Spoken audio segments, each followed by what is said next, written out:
ரெகுலேஷன்னா இப்போ நம்ம பள்ளி இருக்கு, லிசார்டு பள்ளி வந்து ஊர்வன வகைகளை சார்ந்தது, வெர்டிபிரேட்டில் வரும் லிசார்டு. அப்போ ஒரு பள்ளி இப்போ செவத்தில் இருக்கு, அது போய் நம்ம தொட போகும்போதோ இல்லை அடிக்க போகும்போதோ இல்லை கூட்ட போகும்போதோ நீங்கள் வாட்ச் பண்ணிக்கலாம்.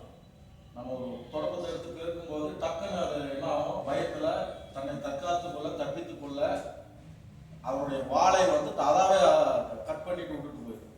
ஒரு எமர்ஜென்சி நம்ம வந்து மனிதன் வந்து மனிதனுக்கு எமர்ஜென்சி, அதாவது ஒரு எமர்ஜென்சி மீன்ஸ் திடீர்னு ஒரு பயம் வருது இல்லை, பயமோ அச்சம் இல்லை யாராவது ஒரு பாம்பு கடிக்கிறது இல்லை ஒரு பைக்கு மேலே போது வரும்போது ஒரு ராட்டனத்தில் போகும்போது ஜல்லுன்னு ஒரு இது வரும், ஒரு உணர்வு. அப்போ வந்து ஒரு ஹார்மோன் சொல்றோம், அது என்ன பயத்தின் போது ஏற்படும் சுரக்கும் ஹார்மோன் வந்து என்ன அட்ரினலின். வெரி குட், கிளாப் பண்ணுங்க. இப்போ அந்த பள்ளி வந்து தன்னுடைய வாளை தானாகவே கட் பண்ணிட்டு தப்பிச்சு போயிடும். அந்த இடத்துல இருந்து தப்பிக்க நம்ம என்ன பண்ணுவோம், அந்த வால் துடிக்கிறது தான் பார்ப்போம் நேச்சுரலாக. இப்போ அந்த வால் குடிச்சிருக்கோம், அதான் எப்படின்னு பார்த்துருப்போம். அந்த பள்ளி எங்கேயாவது போய் தப்பிச்சுக்கணும். அந்த மாதிரி நம்ம மனிதர்களை வந்து ஒரு இடப்பொருள் ஏவல் பார்த்து இது பண்ணி சொல்லணும். இப்போ நான் எதுக்காக இது சொன்னேன், ரிவர்ஸில் வாங்க, ஸ்டடி ஆஃப் ஆன்காலஜி சொன்னா, இப்போ புற்றுநோயை பற்றி படிக்கும்போது இந்த நண்டு வந்து என்ன பண்ணுதுன்னா, நண்டு வந்து தன்னுடைய கால்களையோ உறுப்புகளை இழந்தால் மறுபடியும் அதை ரீஜெனரேட் பண்ணுது. அந்த மாதிரி இந்த செல்லு வந்து புற்றுநோய் வந்து என்னன்னா, ஒரு செல்லு அது அஃபெக்ட் ஆயிடுச்சுன்னா மறுபடியும் வந்து பன்மடங்கு பெருகும். எப்படி இப்போ நம்ம ஒரு அப்பளம் எண்ணெயில் போடும்போது அப்படியே சின்ன அப்பளம் போட்டோம்னா பெருசாக வருது, அந்த மாதிரி புற்றுநோய் வந்து மல்டிபிள் ஆகிட்டே இருக்கும். அதனால தான் அது வந்து நண்டு மாதிரி கேன்சர் அப்படிங்கிறது நண்டு. ஆன்காலஜிங்கிறது வந்து ஸ்டடி ஆஃப் கேன்சர். ஸோ புற்றுநோய் ஒழிப்பு தினம் இன்று February 4. அதனால இப்போ 365 நாளுக்கு 365 நாள் வேரியஸ் டைப் ஆஃப் இது இருக்கு, ஒவ்வொரு நாளுக்கும் ஒரு சிறப்பு இருக்கு.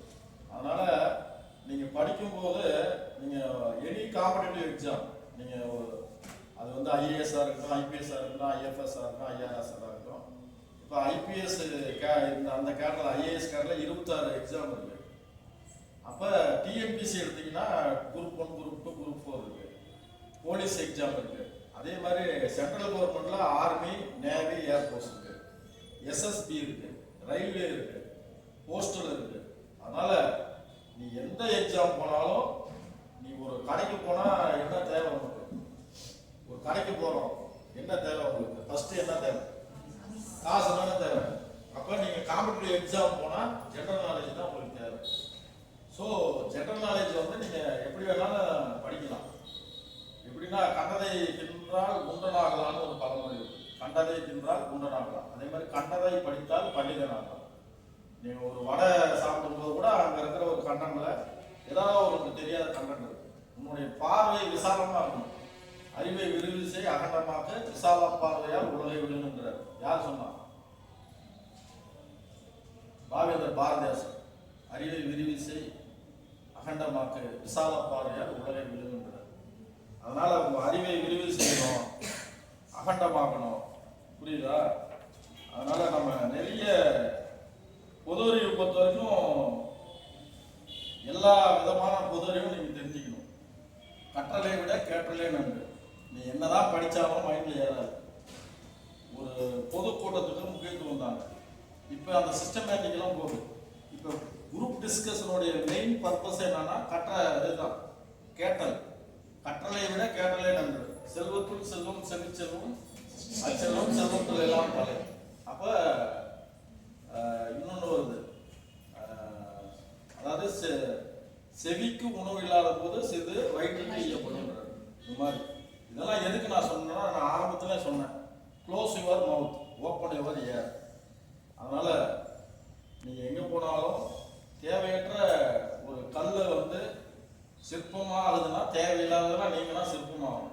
அதனால நீங்க பொது அறிவுங்கிறது, இப்போ நீங்களாம் கோச்சிங் சென்டர் வந்துருக்கீங்க, அந்த அம்மா சொன்ன ஒரு ஆன்சர் நீங்க சொன்னீங்க. இந்த மாதிரி நிறைய இப்போ ஒரு 4 கொஸ்டின் கேட்டால் 2 சொல்லிட்டீங்க, 2 சொல்லலை. அந்த மாதிரி அடுத்த தடவை இருக்கக்கூடாது.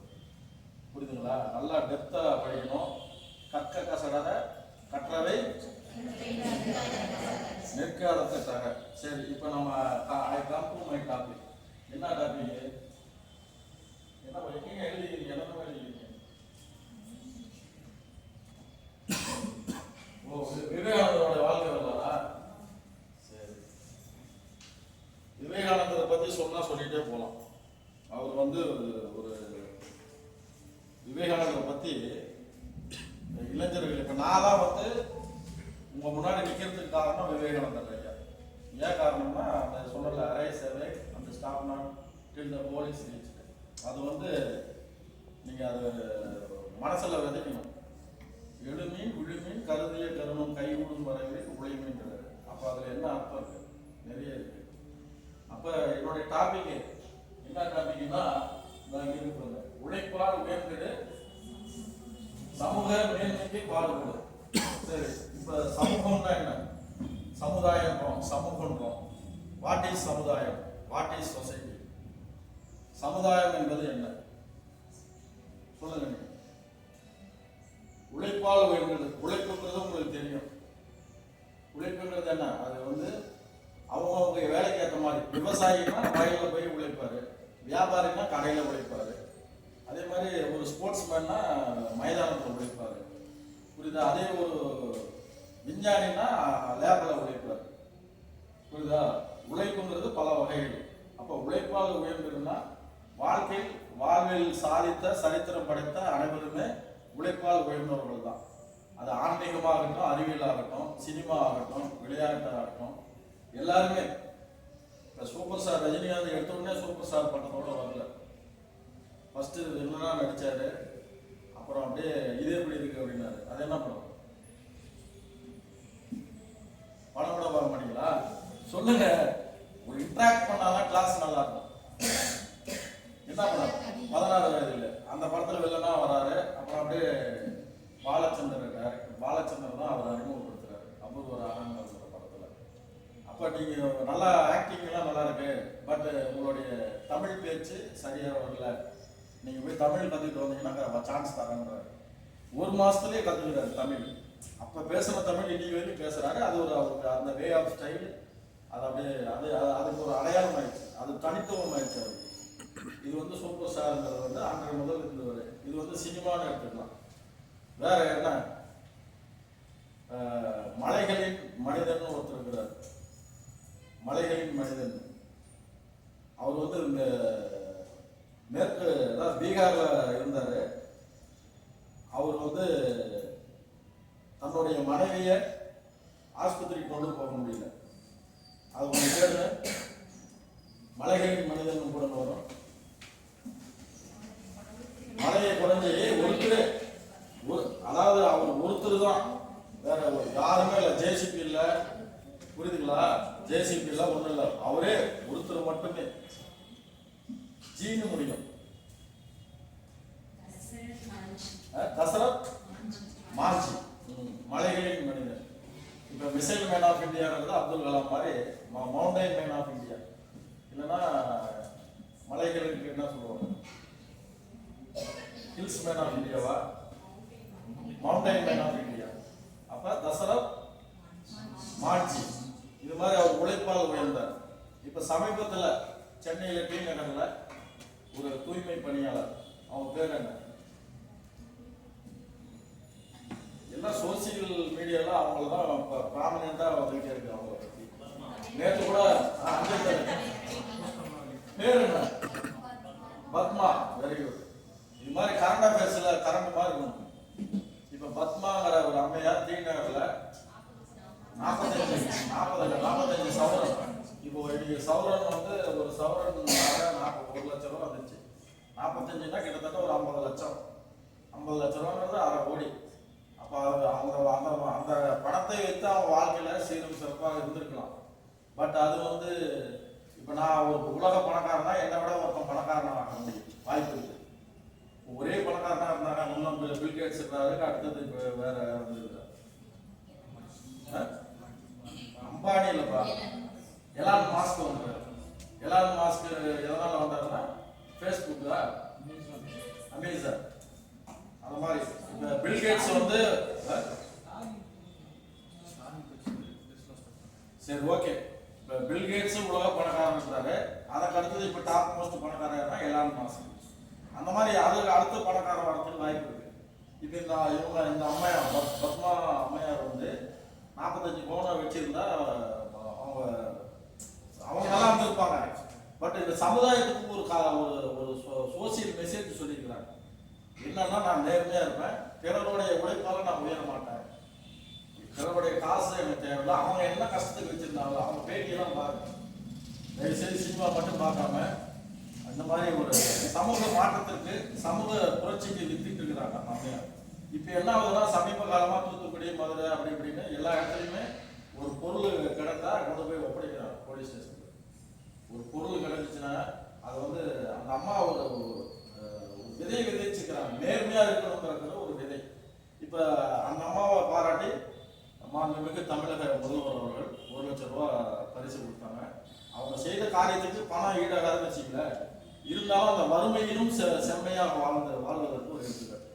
நீங்க தமிழ் இலக்கியங்களெல்லாம் படிக்கும்போது புலவர்களை பத்தி பேசும்போது சேர்ந்தே இருப்பதுன்னா வறுமையும் புலமையும் வரும். திருவிழாவில் திரைப்படத்துல புரியுதா? வறுமையும் புலமையும் சேர்ந்து இருப்பான். எண்ணிலை வந்தாலும் தன்னிலை மாறாம, தன்னுடைய குணத்தை கைவிடாம, பணம் பந்தியிலே குணம் குப்பையிலே இல்லாம, காசே தான் கடவுளப்பா அப்படின்னு இல்லாம அந்த நகையை படிச்சு இன்னைக்கு ஒரு சாதாரண ஒரு தூய்மை பணியாளர் இந்த சமூகத்தின் மனதில் இருக்கிற அந்த அழுக்குங்கிற தூய்மையை அந்த நம்ம குறுக்கு வழியில் வாழ்வு தேடிடும் குருட்டு உலகம்டா, இதில் கொள்ளையடிப்பதில் வல்லமை காட்டும் திருட்டு உலகமடா அப்படின்ற பாட்டு. மக்கள் கவிஞர் யாரு? மக்கள் கவிஞர் கண்ணதாசன்.